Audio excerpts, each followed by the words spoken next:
Kennington as part of the initiation process. You got to come on Crimson Drive, but hopefully everything's going well for you. Welcome.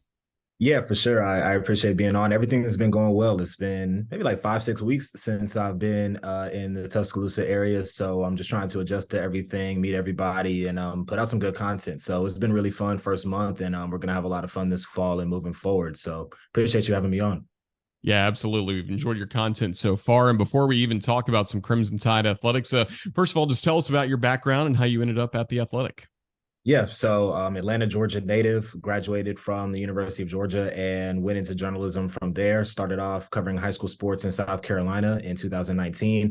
Was able to do some pretty cool reporting that got me on the Paul Feinbaum Show on the SEC Network a handful of times. And from there, went on to cover Iowa Hawkeyes football and men's basketball for the Des Moines Register for a few years. And now I'm at the Athletics, so covering Alabama, obviously. So been a bit of a whirlwind the last few years, kind of living in a few different places and parts of the country. But sports is my passion, and so is storytelling, and that's kind of what got me to this point. And I hope to tell some great stories about Alabama athletics as well. Certainly glad you're here, and some of the good stories will start tonight for some Crimson Tide players in the NBA draft. You wrote about this earlier in the week in the Athletic, but do you expect this to be a solid night for the Crimson Tide and be well represented at the NBA draft?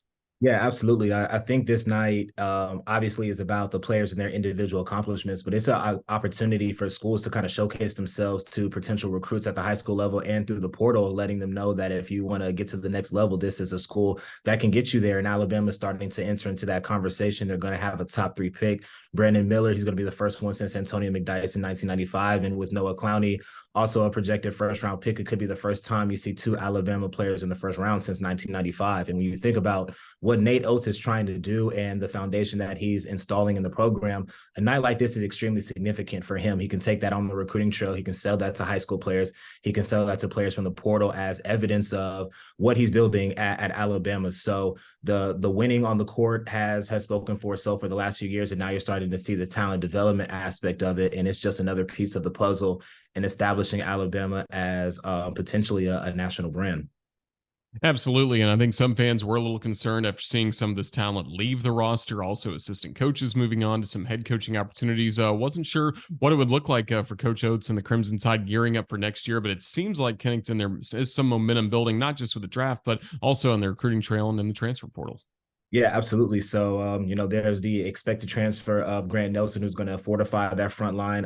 Just like we talked about with Brandon Miller, Noah Clowney, Charles Bediako moving on, there was a gaping hole in that front court needing some depth and some production. So adding him into the mix, and then with Jaron Stevenson's announcement yesterday to go into the state of North Carolina, win a head-to-head battle with a blue blood like North Carolina, and knowing that he's an in-state native was a huge recruiting win. But he's going to come in as a reclassified athlete and fortify that front line as well. So you have to give Coach Oates some credit. I think there was a doubt about the potential front court and the talent on the roster, like you said, and what it was going to look like, and he immediately fortified it. So I think it's just again more evidence of how great of a coach he is and how he's willing to adapt and adjust on the fly to make sure that the roster is perennially competitive and staying at the top of the SEC, which, as we know, it's going to get a little bit more difficult here soon with Texas and Oklahoma entering into the mix. But, Nate Oates has done a great job in these first few years. And I think what he's kind of done the last few months, adding talent to the roster, is just another sign that, Alabama is going to remain competitive at the top of the SEC.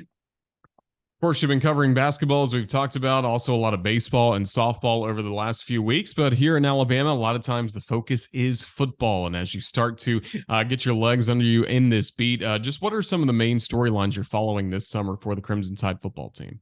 Yeah, I think with this team right now, especially in the summer months where there's not, full-on practices, who are the leaders that are emerging on the team? I think there was a big leadership void, obviously left by Bryce Young, offensively Will Anderson, but also, the Jordan Battles of the world as well. So who are going to be those kind of next wave of leaders stepping up that are going to lead both units? And then obviously, with 2 coordinators coming into the mix, how is Kevin Steele going to, kind of bring back the Alabama defense of years past, more discipline, and how is he going to mesh with Saban? And then Tommy Rees, how is he going to implement his own wrinkles into the foundation of what Alabama's offense has been over the last several years? So those are kind of the things that I'm going to be looking for. And I think the position battles are more so going to be settled in the fall camp. But right now, who are the leaders who are emerging, and how are new players adjusting to the system, and kind of what are each coordinator doing in their respective rooms to make sure that players are comfortable and that they can hit the ground running in August.